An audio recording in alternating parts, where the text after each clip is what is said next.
चलिए अब हम लोग करने वाले हैं अल्टरनेटिंग करंट, प्रत्यावर्ती धारा का मॉडल सेट जो हमारा 2022 में जो बिहार बोर्ड में पूछा जाएगा।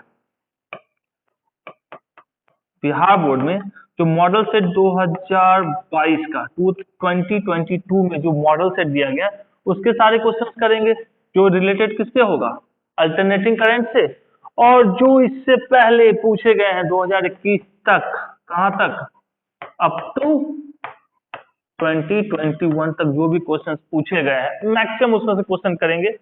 इतने आप कर लो, ठीक है, तो ये उम्मीद कर सकते हैं कि एक अच्छा रिजल्ट आएगा। कम से कम इतना कर लेना है, वरना आप पढ़े ही हो पूरा।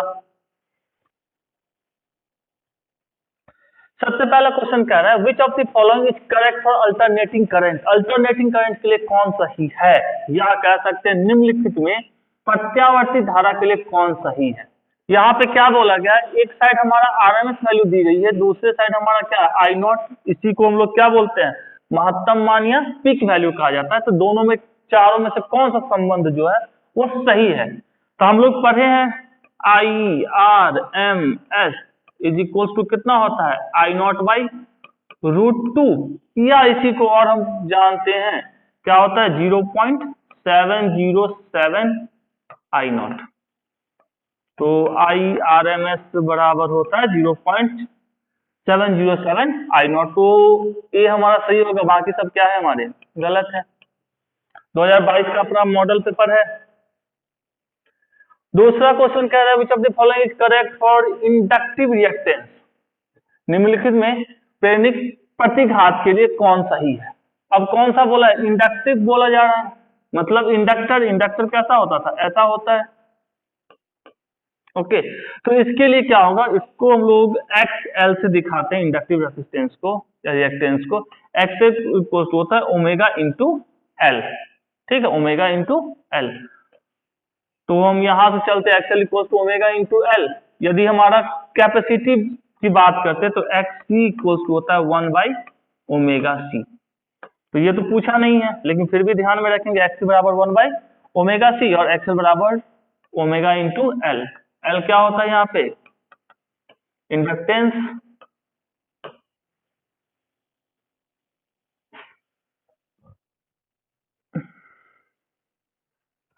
नेक्स्ट हमारा है the capacitive reactance at the alternating current circuit containing only capacitor C. Okay, निम्नलिखित प्रत्यावर्ती धारा परिपथ में केवल संधारित्र सी रखने पर धारिता। अभी जस्ट बात ये, यदि हमारे पास एक्सएल होता, मतलब क्या है, सिर्फ इसके पास इंडक्टर है तो हमारा क्या हो जाता, ओमेगा इंटू एल। यदि सिर्फ कैपेसिटर होता तो हमारा क्या होता, 1 बाई ओमेगा सी। तो 1 बाई ओमेगा सी करेक्ट। कितना आसान क्वेश्चन है। Impedance of L R circuit, L R circuit के लिए इंपीडेंस क्या होगा। तो देखो, इंडिविजुअल याद रखने से अच्छा है कि हम एल आर सी तीनों का एक फॉर्मूला याद रखें और उसी एक फॉर्मूले से हमको जब जैसा पूछे वैसा बना ले। तो प्रतिबाधा Z या इंपीडेंस Z इक्वल्स टू होता है √R² plus XL minus XC का होल स्क्वायर। इतना ध्यान रख सकते हैं, और इसको याद रखना चाहे तो ऐसा रख सकते हैं R² प्लस XL का, अभी जस्ट लिखे थे, क्या होगा ओमेगा L, और ये हो गया -1 बाई ओमेगा सी का स्क्वायर, ऐसा लिख सकते हैं। ये किसके लिए है, एल आर और सी तीनों रहेगा किसी सर्किट के अंदर। तो हमको यहाँ किसको रखना है, एल और आर को सिर्फ रखना है, मतलब सी वाला बहादुर नहीं है। तो एल और आर के लिए, मतलब सी वाला नहीं है तो सी वाले को हटा दो। तो Z इक्वल्स टू हम लिखते तो ऐसा भी लिख सकते थे, इसमें से सी हटेगा तो क्या बचेगा, √R² प्लस XC हट गया तो मतलब XL का स्क्वायर, मतलब लिख सकते हैं XL का स्क्वायर। इसी को अब लिखते तो ये XC हट गया, मतलब 1 बाई ओमेगा सी हट गया, तो यहाँ से ओमेगा एल बचेगा, तो यहाँ से इसको और लिखते तो R² plus omega square L square. तो कौन सा जाएगा, ये हमारा जाएगा डी। नेक्स्ट क्या कह रहा है, peak value of 220 volt in alternating circuit is. प्रत्यावर्ती परिपथ में 220 वोल्ट का शिखर मान क्या होगा। शिखर मान। अब यहाँ पे हमको ये जो 220 वोल्ट दिया गया वो कौन सा दिया गया, ये आरएमएस वैल्यू दी गई होती है किसी भी सर्किट में। जो हमको वैल्यू दिया जाता है वो आरएमएस, चाहे वो करंट का हो चाहे वो वोल्टेज का हो। यहाँ हमको वोल्टेज दिया है तो लिख सकते हैं वी आर एम एस बराबर कितना 220 वोल्ट। तो हमको किसका पूछा जा रहा है, शिखर मान, मतलब वी नॉट पूछा जा रहा है क्या होगा। तो हम लोग जानते हैं वी आर एम एस बराबर वी नॉट बाई √2। तो वी नॉट मतलब शिखर मान equal to √2 into V R M S. तो √2 का √2, वी आर एम एस कितना 220, तो लिख सकते हैं 220 √2 वोल्ट। तो 220 √2 वोल्ट। नेक्स्ट हमारा क्या रहा है, the relation between RMS value of alternating current RMS and peak value of alternating current I not. प्रत्यावर्ती धारा में आरएमएस वैल्यू और किसकी, शिखर मान के बीच में संबंध बताना है। तो हम लोग पहले भी देखे हैं क्या था, 2021 में पूछा आरएमएस बराबर आई नॉट बाई √2। ठीक है, इसी को और लिखते तो क्या लिखते 0.707 क्या चीज आई नॉट। अब दोनों में संबंध बताना है तो संबंध तो यही है, तो किसके साथ जाएंगे, इसके साथ जाएंगे। क्वेश्चन जो होते हैं आपके इसके काफी आसान क्वेश्चन है, इतने तो कर लोगे तो काफी सारे ऑब्जेक्टिव आपको क्लियर हो जाएंगे क्या करना है। उसी तरह वापस से देखो, एक ही क्वेश्चन इससे पहले भी मॉडल सेट में भी दिए हुए हैं और यहाँ पे 2021 में पूछा भी हुआ है, कैपेसिटिव रिएक्टेंस या प्रायिकता प्रतिघात क्या होता है। मतलब कैपेसिटिव मतलब सी वाला कहानी, तो एक्स सी बराबर क्या होगा 1/ω_c, कुछ सोचना ही नहीं है। तो 1/ω_c कौन सा जाएगा, ये हमारा जाएगा, इतना इजी। फिर कह रहा है हमारा देखिए 8वां 2021, inductive reactance offered by an inductor of inductance L in A AC circuit of angular frequency omega. अब कह रहा है कोणीय आवृत्ति ओमेगा वाले प्रत्यावर्ती धारा परिपथ में L वृत्त वाले प्रेरक द्वारा उत्पन्न प्रेरणिक प्रतिघात का मान क्या होगा। इससे पहले भी कर चुके, मतलब सेम क्वेश्चन को रंग रूप बदलना होता है सिर्फ। तो किसके लिए पूछा जा रहा है, इंडक्टेंस L वाले के लिए, तो एक्स एल बराबर क्या लिख सकते हैं ओमेगा इंटू एल, यही तो ओमेगा हमारा दिए हुए आवृत्ति, तो एक्सएल बराबर ओमेगा इंटू एल, तो एक्सएल बराबर ओमेगा इंटू एल।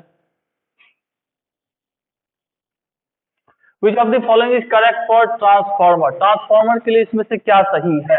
तो ट्रांसफॉर्मर के लिए क्या सही है, पहला कह रहा है कन्वर्ट एसी इंटू डीसी, भैया कन्वर्ट नहीं करता है ट्रांसफॉर्मर, ठीक है। दूसरा कन्वर्ट डीसी इंटू एसी, बिल्कुल नहीं।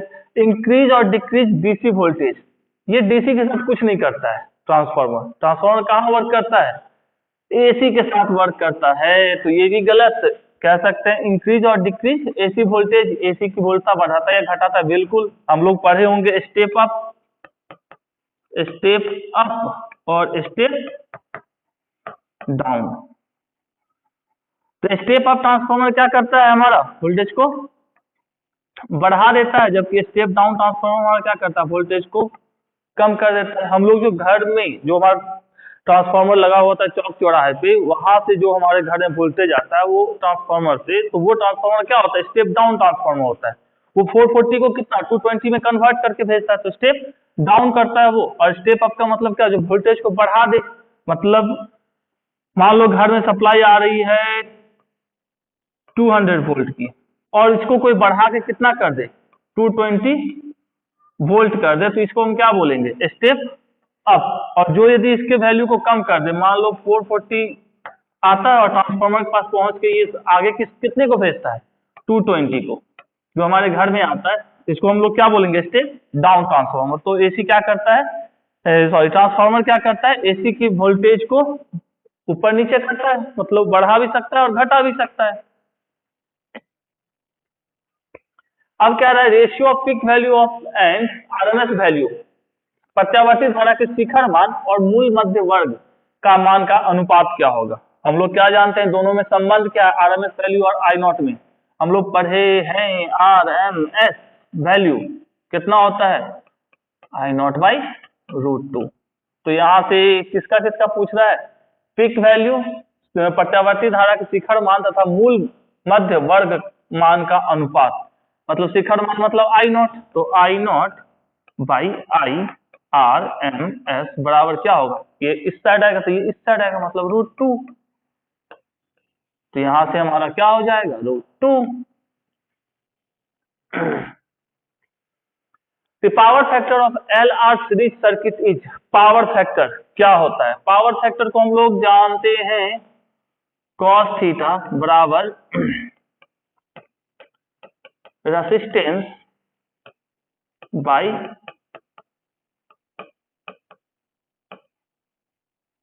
इम्पीडेंस।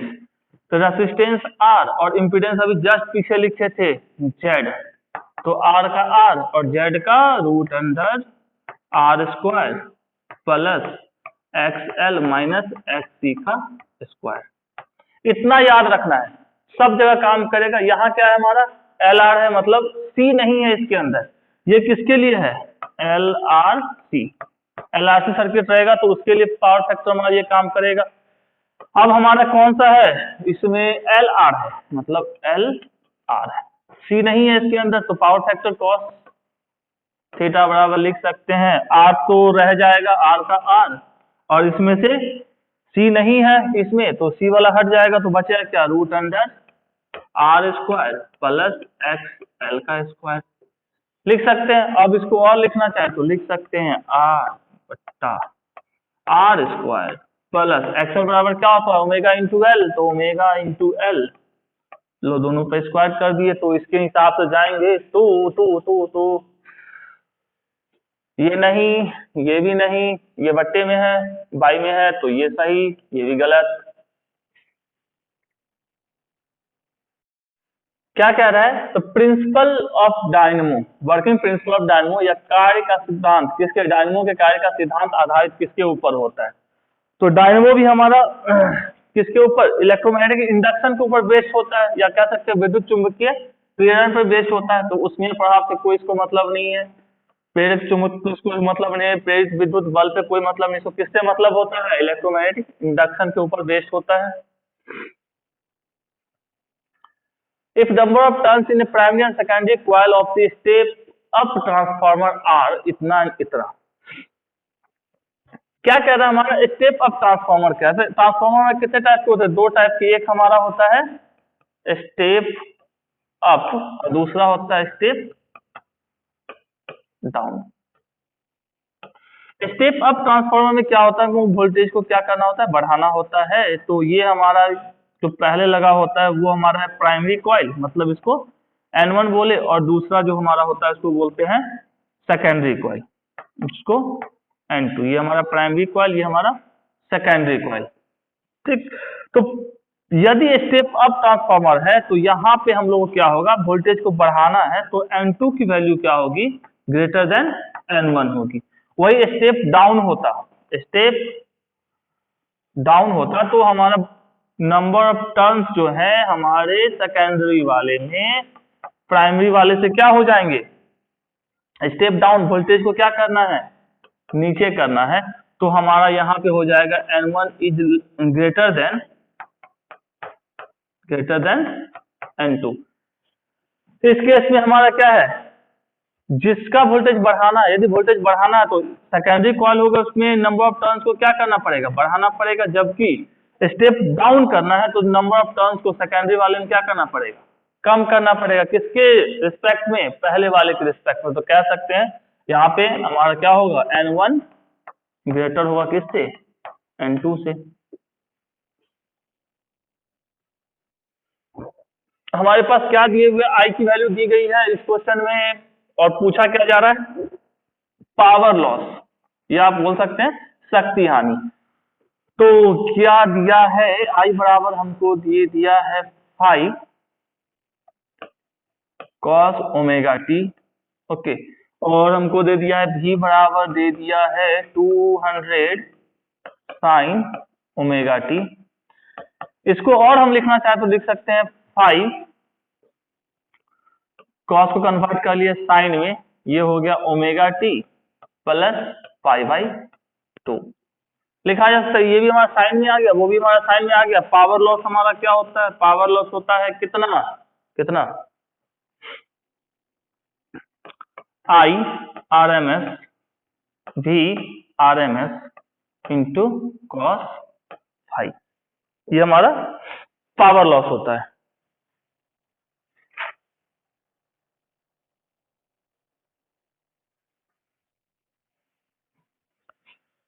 तो अब यहाँ पे जो ये दिया गया है वैल्यू, ये 5, ये कौन सा वैल्यू है? ये हमारा इस केस में दिया हुआ है आई नॉट की वैल्यू 5, और इस केस में हमारा जो दिया गया है ये 200, वो क्या है? वी नॉट की वैल्यू है 200।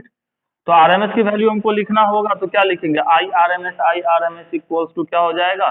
आई naught by √2 into V R M S मतलब वी नॉट बाई √2, और 5 मतलब ये है कि दोनों के बीच का फेज डिफरेंस कितने का? ये ओमेगा टी है, ये omega T plus pi by 2 है, तो दोनों के अंतर कितने का है? पाई बाई 2 का अंतर है, तो लिख सकते हैं cos pi by 2।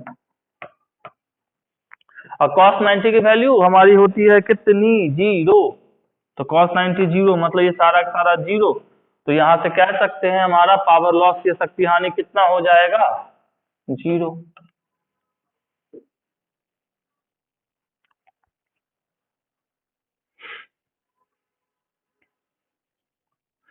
The equation of an AC is represented by I equals to इतना, the frequency of AC is।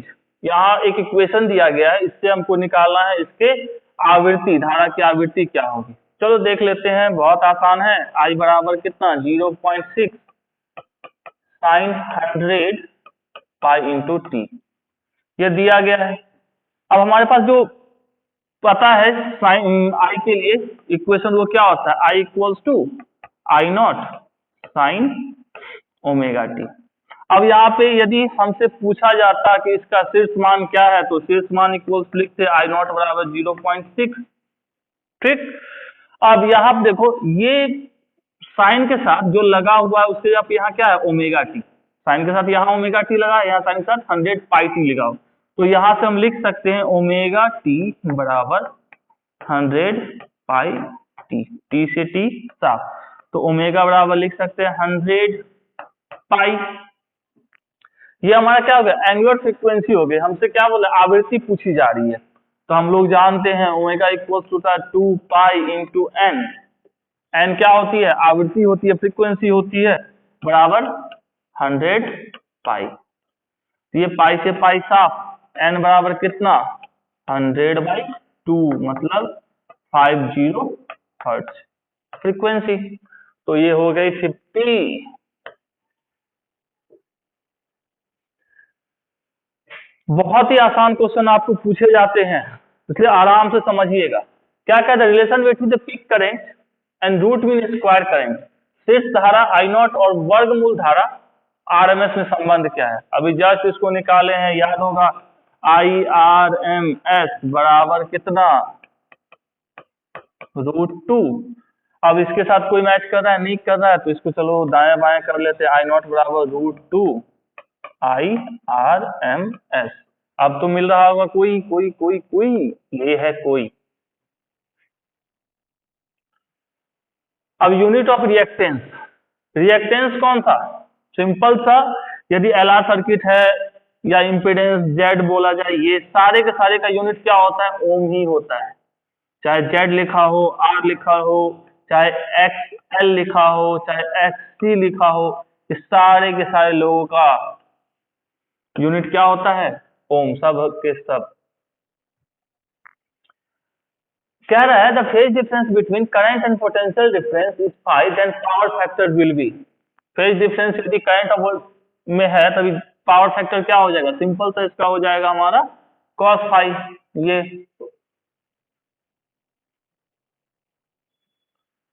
AC circuit hot wire measure, hot wire measure किस चीज को करता है? आरएमएस वैल्यू, इस चीज को आरएमएस वैल्यू ऑफ एसी।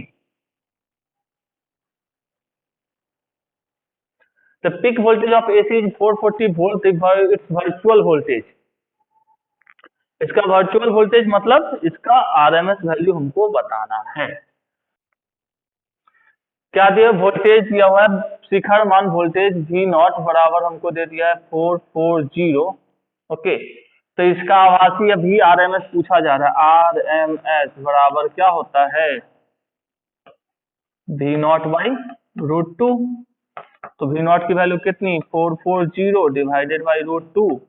इसको और लिखेंगे तो लिख सकते हैं 220 इंटू 2 डिवाइडेड बाई √2।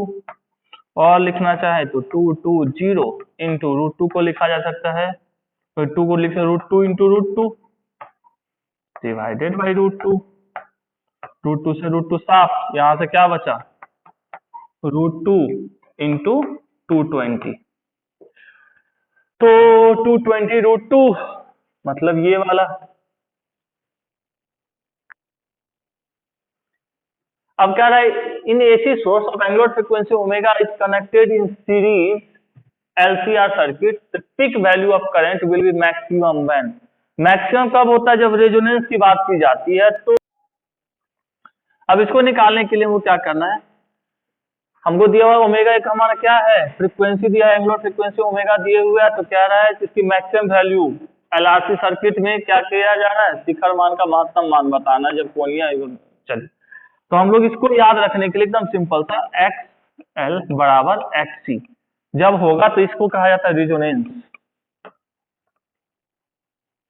रेजोनेंस के केस में हमको मैक्सिमम मिलता है, महत्तम मान मिलता है। तो XL इक्वल टू क्या होता है, ओमेगा इंटू L, और XC बराबर होता है 1 बाई ओमेगा C। तो यहाँ से यदि इस साइड ओमेगा आ जाए तो आ जाएगा omega square equal to 1 by LC। तो ओमेगा बराबर क्या हो जाएगा, 1 बाई √LC। तो 1 बाई √LC मतलब ये मैक्सिमम के लिए